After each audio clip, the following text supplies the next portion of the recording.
Hello, everyone, and welcome once again to the Advancers Travel Club television show. Betty and I are in Canada, and along with a bus full of very nice people, and we're heading off toward the city of Victoria. And you know, Betty, it had been several years since I had been there, and this place has really grown. I don't know why that should surprise me, but that's what we find every place we go, and people that have been there before say the same thing.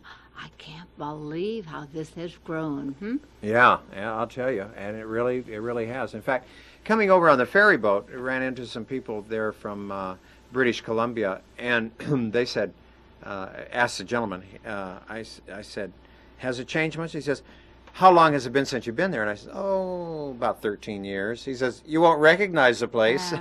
And you wouldn't think, at least I hadn't thought that out on the island that it was gonna change that much, but change it did. It does. I tell people this a lot when they call in about going on a trip, and they'll say, oh, I was there about 20 years ago, or even 15 years ago. I say, well, you could go back again and be tremendously surprised at the changes that have taken place. You wouldn't know in some instances that it was the same little town. Yeah, well, that's happened here because there weren't. When I was there about 13 years ago, in fact, the hotel that we're going to stay in wasn't even there.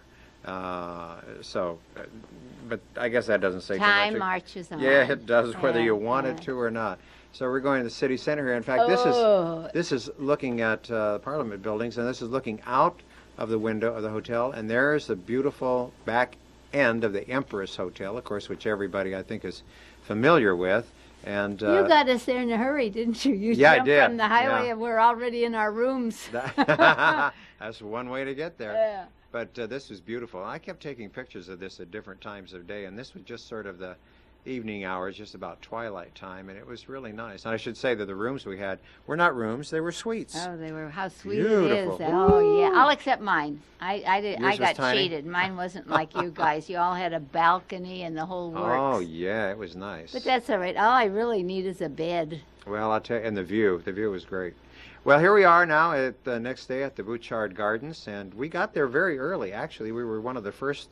In fact, we were the first group that was there, didn't we? Yeah. We opened the place, and we had some rain, and we were kind of concerned about perhaps it would rain while we were there, and it didn't. It was so nice. It was beautiful. I know I had been there in summertime before, and of course you see different flowers for different seasons there. But when I was there in the summer, whoa, it did rain, and it rained, yeah, and it really came down. But we were very fortunate this day. I think it had rained earlier in the morning, and so it had just cleared everything away, and it was beautiful. But you know, everywhere you look here in the gardens, I mean, even at the entrance where you pay your fee right here to get in, look at the flowers that were there. It's just really magnificent. I think it's interesting about the gardens to know that they do change everything from season to season. And I think the origin of how they got started is just a fascinating story. It really is. Look at the love that entered in also. Every place you look here, you can see the love and devotion and care that's been taken in the growing of these flowers. Now, am I right in recalling that it was Mrs. Bouchard, that she was the one that started the gardens, and her husband owned, what, Portland Cement Company? Yeah, Portland Cement, and they had a gravel pit. It was a quarry, wasn't it? Yeah. And because it looked so awful, it shamed her, and she wanted to do something. She probably would have been known as a wonderful environmentalist in her, in her day, but she just started to plant things to make it look better, and from there it just spread. It just grew, Yeah. And now look at it today. Yeah. You know, this is what surprises me, is that there are gardens upon gardens. I mean, you actually don't get lost because they do give you a map. Look at pretty Barbara. Barbara came up to be with her mother Juanita to help her on the trip. Barbara's a school teacher. Yeah, beautiful. She's a very handsome woman. She swims every day in the ocean down in San Diego. Really? Yeah. Oh, every day. Every day in the ocean. Well, Marv, you know, I read a little pamphlet on this, and they don't identify the flowers here. No, they don't. You have to. They want you, I guess, to do a little research, huh? Well, except for the roses. Yeah. When you go on the roses, then of course there's so many varieties and different names. But we were the time of the year that we were here, the roses generally were not in bloom. There were a few that were in bloom, but not very many. That's right. Do you recognize Virgil and Dagmar Oh, Clay? yeah, They came all the way out from Michigan to be on this trip with us. Isn't that nice? And they were very nice people Yeah, too. yeah. That was great. Now here's that area that you were just mentioning a little bit ago about the gravel pit or the quarry, and now you can see it's literally transformed into a garden of fairyland, whatever you want to call it. But this is it. This is now. This And would have that's been real. Those aren't fake. No, they are real. They're not plastic. That's for sure. No. But and unfortunately on videotape, it doesn't do it justice. It really doesn't. That's why you're gonna have to go with us the next time to see it yourself in person, right? That looks good to me, kid. Yeah, but some of these flowers are the really vibrant, magnificent. I guess, Yeah, doesn't come out. And to get the panoramic feeling, I mean, it's just so nice to be there.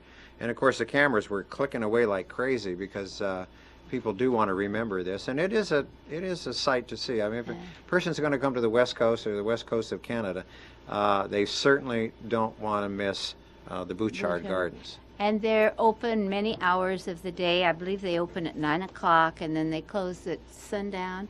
And then they have fireworks displays, which... After dark? Yeah, because it has to be after dark.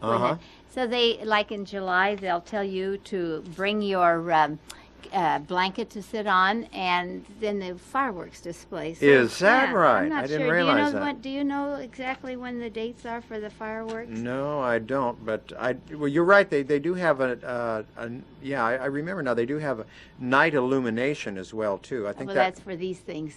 Yeah. And also, it's all around the gardens. Pardon, They have it. Yeah. I think that runs through the 15th of June to about the 30th of September. Okay. And they've got a lot of thousands of little colored lights that are hidden in amongst the flowers. Yeah, and look at those dancing waters. Isn't that aren't something? They we just stood there fascinated by that. And this again is in that old rock quarry, that you mentioned. Out of just a gravel pit. Yeah. It's just all this beauty. It really is. It's absolutely beautiful. The dancing waters, they change so that as you stand there, you see the different dances that they would be doing. It boggles your mind. Well, we should state, too, that, it was in 1904 that the gardens began, and that all of this covers about 130 acres, and that's a lot of acres, and that's a lot of little flowers. think of the upkeep that there would have to be, the expense of this. Just replacing flowers year after year would be... Well, season after season, Yeah, that's right, season after... There is an admission charge. I'm not exactly sure what it was because that was all included in our... Yeah, and then when you go on a tour, you do get a better rate than you'd have to pay going in. It seems like it was something like $9-10. It's certainly worth it. Betty, I remember now, you're talking about the fireworks, and that's on Saturday nights, and that's in July and August, and one Saturday in September. So if folks are planning on going up there this year, let's see. Yeah, you could plan that for July, August, or only Saturdays. Only Saturdays. I was thinking that's just the fireworks. Times a week. Yeah, but now the night illuminations are different. That runs through the 15th of June up through the 30th of September. And besides just the general gardens, they also have the Rose Garden and a Japanese garden and Italian gardens that are located within the whole complex of 130 acres. And you can just see more. And of course, at the time that we were there in October, some of the trees were changing, and you could see the vibrancy there of the colors. The mixture, really nice. Look at right there, the mixture of the different colors, the plum, and then the pink, and then the orchid, and the poor girl who was freezing to death there. Yeah, that's me. I'm always cold. I get me a sweater. Well, there surprisingly enough that there are a few pieces of statuary that are there. I mean, some that are in the fountain areas, and some that you just see spotted around some of these areas, which are really interesting. I think there's one that's famous. Is it a pig? I don't know. There's one anyway that they've... If it was, I missed it. I didn't see it. Now here's a guy, and I think I caught some shots of him. I think he was pulling flowers out, because those looked like they had already done their thing. And so he's taking those away in the wheelbarrow. And there were a lot of gardeners that were working there the day that we were But there. my gosh, it takes a lot of gardeners. Oh, it sure does. They don't have to worry about the watering. No, I mean, don't they think do so. water, Yeah. but that would never be a problem Well, because there's rain There's enough. rain all the time, you know. But there were a couple of years. I remember I went to the Rose Gardens up in Portland, Oregon, and everything had dried up the year that I went, and they were having to pull hoses all over the place. But I don't suspect that you have that here at the Bouchard Gardens. You know, that isn't really too bad. It is more work and stuff, but then it gives you a better appreciation of what you have when you get it, like water. Certainly I does. was here in the San Joaquin Valley for a long time. You know, we had a water shortage, and then the good Lord saw fit to give us water. But And more and more. But you see, Yeah. but it made you appreciate what you didn't Sure. have, you know? No, that's true. Now here's another fountain, and there's also some more statuary. Oh, there's here. the ones. Aren't Those those are pretty? dahlias, aren't they? Yeah, they sure I'm are. not too good at flowers, but I think that's... And you know the thing is that there were so many different colored dahlias. We couldn't take enough pictures ourselves, but some of the people that took still pictures, you know, it had some magnificent I ones. have some that were given to me by Harvey, his name is, his last name is Harvey, and what was his first name? I get that mixed up all the time. He had it down as William, but it's not William. And who's the guy that got killed, got shot at in Georgia? You know, the governor, what's his name? Governor. In Georgia, Uh-huh. that got shot. Uh-huh. Oh, that was Wallace. That's his name. That's, Oh, I see. That's it. how you're giving me the. You know, I do word Oh, you mean Wallace? association. Yeah. His Wallace and Susan. Wallace and Yeah, Susan sure. Ivy. I do word association, so I knew it had to do with. Okay, his name, but he. Okay, yeah, no, he and his wife Susan did bring us some beautiful, great beautiful shots. shots. Really Oh, nice. they Now, were what wonderful. is that, Marv? You know, it's ugly as far as It I'm is. concerned. I mean, there were some nice pieces there, but I don't care for that. I That don't- had to have it's like some significance, didn't cubistic it? type of stuff. Was that And what it was? To me, I don't know. I think, yeah, it was probably done by somebody in the second grade. I Doesn't don't fit know. in that setting, does it? Oh, I shouldn't say that. I'm going to here's offend where they somebody. grow their own. Is that right? Yeah, this is the back 40, as it were, and this is where they're growing all this stuff, and of course then they will take a lot of these plants out and put over in the other part of the garden. But even back here is beautiful. I mean, look at that beautiful fountain out there, and the fellows were working out there, and I guess they were, you know, potting some of those so that they could take them into the major part. But I mean, this covers just so much area. I'm wondering about the trees. I presume most of those trees that were there when they built their gravel pit or their what is it? Well, I think no, they added know, a lot they of them add because that. remember there wasn't an awful lot of soil there. They had to bring in a lot of soil and mound some of that stuff up to because they'd gotten down to the gravel, so that they had to plant a lot of those. But I think these trees that you see in the I background, meant they're up on just the big. hillside. Oh yeah, way in the no. background Yeah, that's there. all, There no, that that's- had because yeah. there are so many trees Sure. up there, so many forests. Yeah. And it's nice, you know, because There you go, Oh, Marv. the There's your birds. birds. I was going to say what was nice is that, you know, if you want to stop and rest for a while, they have coffee bar and soda fountain, and they have a beautiful restaurant and also a beautiful dining room there as well. Okay. And then, you know, you're probably, if you have any bit of a green thumb at all, you want to go to their seed and gift store because they have a lot of beautiful things in there too that you can buy as a remembrance. One But- thing nice about the coffee shop, you go get a cup of coffee.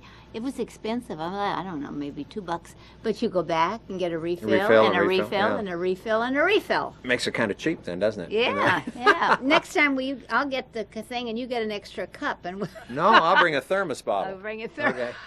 These are the ones that I thought were so fascinating. It doesn't show here, but they had gold tips like on them, as if you'd really taken gold paint. And dipped them in gold. Yes, Yeah. Yeah, this is Look just at the little bit of moisture still Uh-huh. left on those. Isn't Yeah. that who can say there is no God? Huh? Somebody must have blinders on, Yeah, I guess. can't believe when you Now see here's things one like this. here's one that hasn't opened up yet, and you can see that.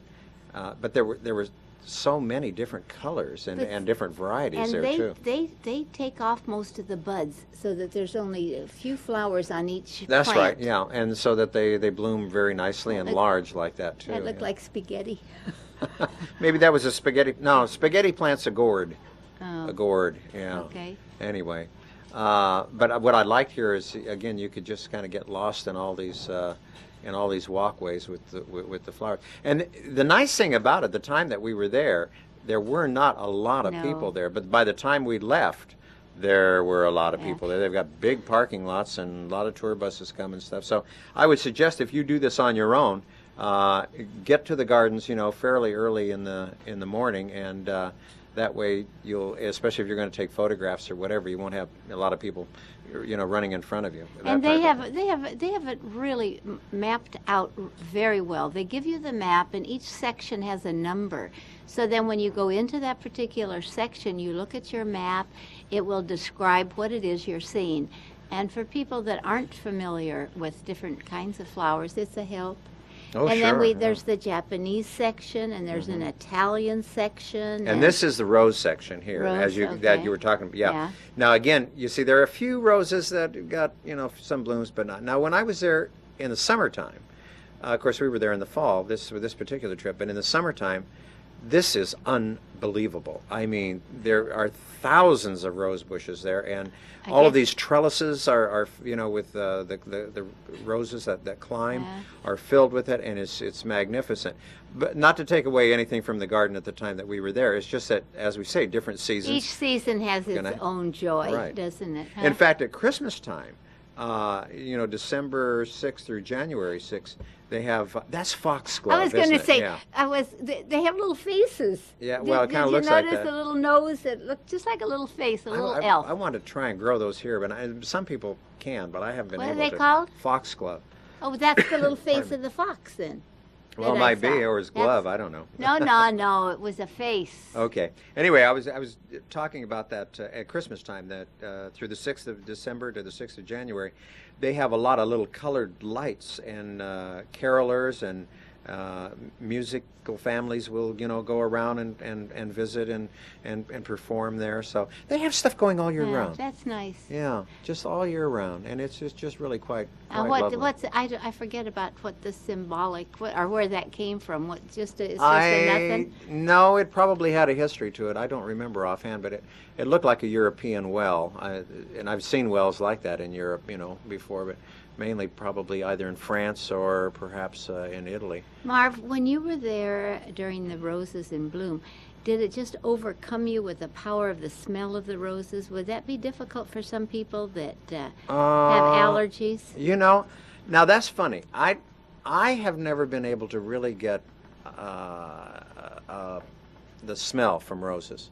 Now maybe it's just and you think with a nose as large as mine that I wouldn't have any problem with that, but I never. So that didn't bother me at all. I mean, I didn't when I was there, as you say, in the summertime. No, I didn't. I have a hard time. I've got to get right up to a rose and And whiff snort. at it, huh? Because Yeah. you don't smell so good. I'm going to stay I beg away your from pardon? you.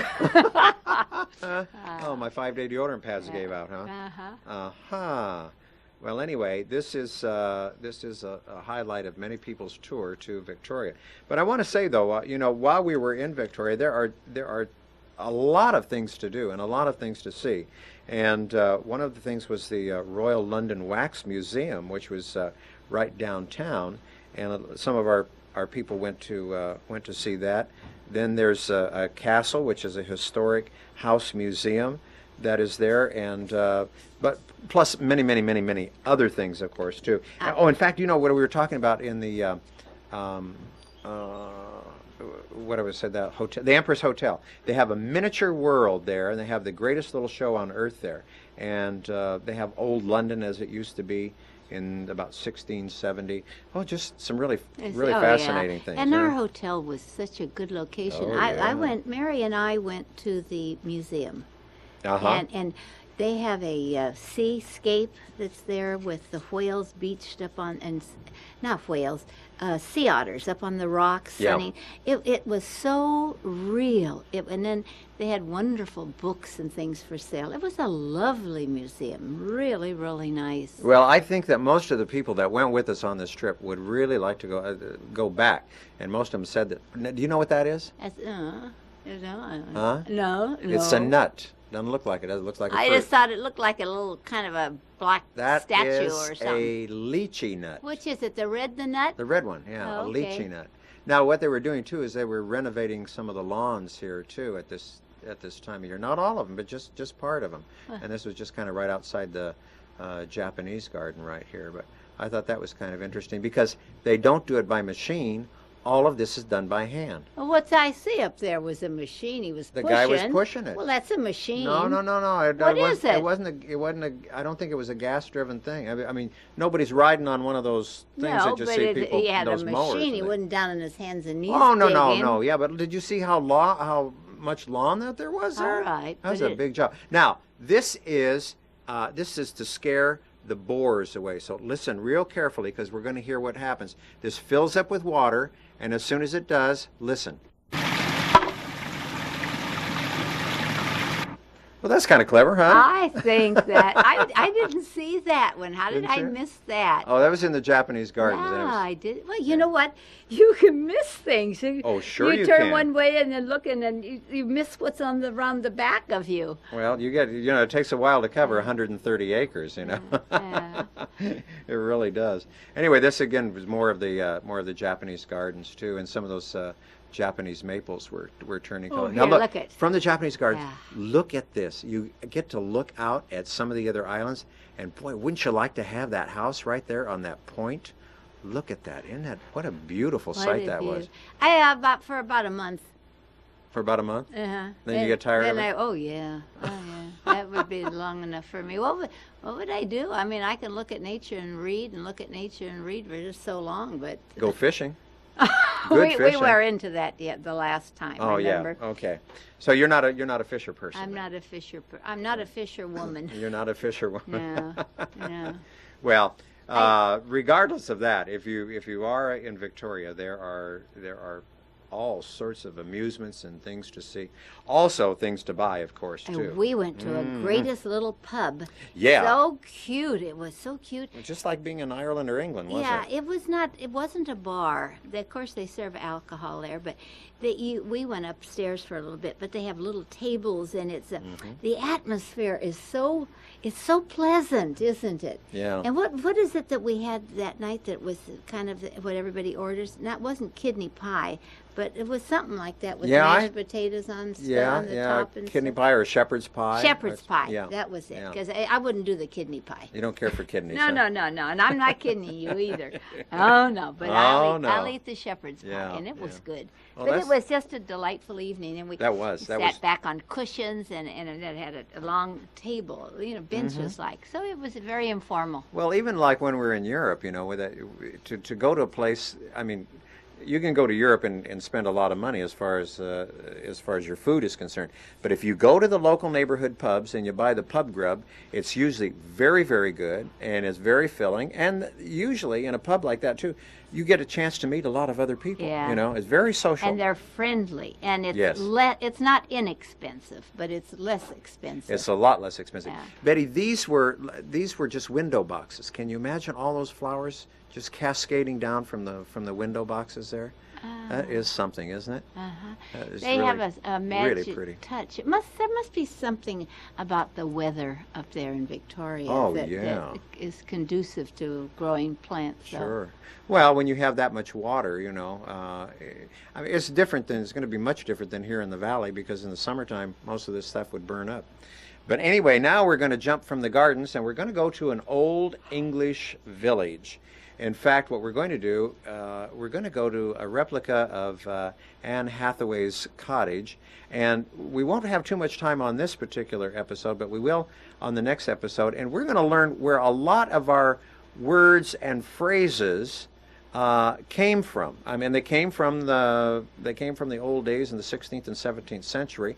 And I think you'll find it very interesting. Oh, it will We be. visited this in Stratford-upon-Avon when we were in England a couple of years ago. But this here was absolutely fantastic. Now, that was our guide. yeah, that well, the made guide it was, that yeah, way, right. 'cause, she was so good. She was wonderful, and I'll tell you, it's just a delight. I see that some of my editing isn't holding here too very good. I have to blame that back on the machines again. And anyway, one of those days we will get it fixed. But we had the English Village because we were waiting to go through the cottage there, because they only take a few people at a time, and they have 2 or 3 guides, and they're very, very well versed, and they know their history. And again, I was just trying to think offhand of some of the sayings, like room and board, you know, where that came from. And we'll find out some of these things in the next show, where a lot of our expressions in English came from. A lot of things that I had no idea how they originated, but we heard it in England, and then we heard it again while we were here in Canada. Probably a little bit better in Canada than we did in England. But here we go. Look, Jim's getting into stocks here. And, that's Nancy. Nancy's holding him. My gosh, I bet she wished she had that at home sometimes. Huh? He had his car stolen the other day, and I think you're that's kidding, just really? awful. His pickup. There he is. Now, we saw him so good giving us all apples and cookies. And look at the way we treated him. Isn't that odd? I'm sorry, Jim. Let him out. Come on, Nancy. Let him go. Oh, goodness sakes. Isn't that something? Now, see, I wish we had some of that today. I wish we had stocks. You're not the only one. And put kids in there that do all this graffiti and leave them there for a couple of hours. Put some of the adults in there too. I'll tell you, it's just go back to some of those things. You know, same thing with. But that would hurt their feelings. Oh, that would damage their psyche or something. Yeah. Can't do things like Better that to damage anymore. their psyche than the walls of some buildings and things like that they don't own. Anyway, this is an English garden here outside. What a of the contrast. It is, isn't it? Yeah, from the Bouchard It looks Gardens. like what mine might look like. It's like I forgot to weed. Well, we're going to listen a little bit to our guide as she explains just a little bit about the house here. The original house is in Stratford-upon-Avon, right in the heart of England. Now, when the original house was built in 1410, it was built with no Canadian safety standards, no Canadian building codes or health codes that were attached to it. So it was pretty easy to build it, whatever way they chose. But when we decided to build this place in 1952, we ran into some snags. Building codes, health standards, the whole 9 yards. They more or less threw the book at us. So when we went to build this place exactly the same as the original cottage, we couldn't. To start with, we had to change the size of the ceiling. In the original cottage, it's right here. It rests right on that door frame, right above, please watch, okay? And the reason for that 5'6" ceiling is because the women full grown were 4'2". The men were 5'2", full grown 110, 120 pounds. So when we decided to build this place, we had to raise the ceiling to the standard 7 feet. We also had to change the floor from flagstone to cement. Flagstone is very dangerous. It tends to crack and break unevenly. It's also laid right down onto the earth. So in the original cottage, the cold would come up through that in the wintertime and make this floor unbearable to stand on. Now, so we changed it to cement, but believe you me, after a 9-hour day, it's just as hard on the legs. Okay? Now, one thing that we'll talk about upstairs a little bit later, but the one most fascinating thing about this period of time were the words that they used. Now, that doesn't sound very exciting, but it really was. Words that they used to describe innocent, ordinary, everyday things, which over the years, for some peculiar reason, have become our sayings. And I'm going to give you quite a few of them today. And in our next program, we'll find out what some of those words are, like room and board, which I mentioned before. That's all the time that we have right now. If you're interested in any of our trips, give Betty a call at 209-488-7443. We will see you next time. Bye-bye for now. Bye-bye.